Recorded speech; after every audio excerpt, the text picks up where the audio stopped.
our top story this week. As the flood of children crossing the border without their parents continues, the debate continues as to what to do with them. Newt Gingrich says that we should send them back. A Texas lawmaker wants us to stop warehousing them. About 500 of these kids have been sent to Chicago. Maryland's Governor Martin O'Malley wants to house them in foster homes instead of large children's centers. More than 100 families in Iowa want to take in some of these kids. U.S. Senator Rand Paul thinks that they want to house a few of them at Fort Knox, which turns out to be untrue. A children's home in Pennsylvania is going to take a few. The governor of Massachusetts says that his faith has motivated him to invite 1,000 immigrant kids to the state. And Maine's Governor Paul LePage is all pissed off after finding out that 8 of these kids have been placed in his state since January by the federal government without his being notified. In South Carolina, the child protective industry wants to hire 200 more CPS agents, and Governor Nikki Haley says yes to the request. In Rhode Island, the system sucks are enjoying an unexpected spike in the number of kids being snatched from their homes. In California, homelessness among foster children is on the rise, and the U.S. House of Representatives passes an adoption incentive package, then it is expected that the Senate will follow suit. In Malta this week, a German citizen is pissed after German social workers snatched her kids and brought them back to Germany against her will. In Denmark, mothers in divorce cases are accusing the fathers of pedophilia as a tactic to getting the upper hand in custody cases. And in Mexico, a woman who ran a group home of horrors is freed without charges. In Canada, the province of Alberta lifts the ban on the naming of dead foster kids. In Australia, Victoria's legal guardian for children in state care is being held partly responsible for the sexual abuse of children in residential care. And Indigenous children in Australia are 10.6 times more likely to be removed from their families and placed in foster care than our white kids. In England, a group is protesting the practice of forced adoption, and the Russian authorities cooperate with the British court and send 2 kids back to their mother. In Massachusetts this week, a 15-year-old is in trouble after stalking and trying to kill a CPS agent. In Washington, D.C., 2 men are accused of luring a 14-year-old girl away from her foster home and having turns with her in the basement of one of their mother's houses. In Alaska, a former foster parent gets 66 years for child sex abuse, and a 19-year-old from Alaska has been charged with stabbing his foster mother to death. In Illinois, a real mother who tried to rescue her kids from their foster home is sitting in jail on a $250,000 bond. In Kansas, a man is arrested after a 10-month-old foster child dies after being left in his hot car.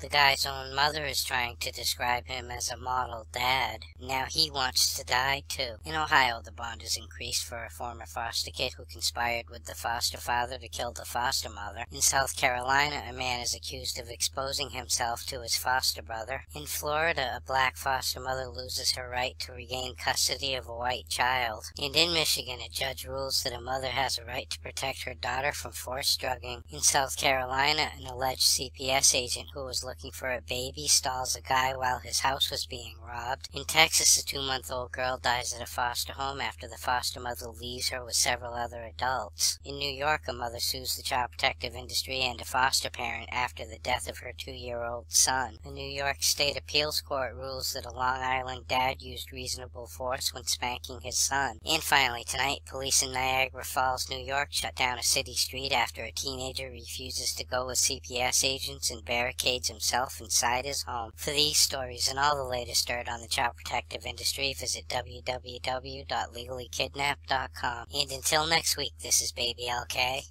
Over and out.